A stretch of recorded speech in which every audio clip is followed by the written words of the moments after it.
Welcome to missionary biography. March 1, 1969 సంవత్సరంలో Helen Cadbury Alexander గారు మరణించారు. ఒక యువతి దర్శనం. అత్యంత ప్రసిద్ధి చెందిన చాక్లెట్ ఫ్యాక్టరీ నడిపిన రిచర్డ్ క్యాడ్బెరీ గారి కుమార్తె హెలెన్ క్యాడ్బెరీ.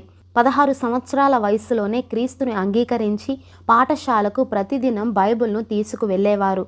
వారి విశ్వాసాన్ని స్నేహితులతో పంచుకునేవారు. హెలెన్ తన విశ్వాసాన్ని వారితో పంచుకుని ఒక ఉద్యమాన్ని ప్రారంభించారు.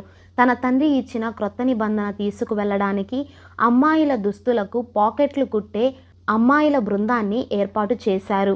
తమ బృందానికి పాకెట్ టెస్టిమెంట్ లీగ్ అని పేరు పెట్టారు. అంతర్జాతీయ వృద్ధి.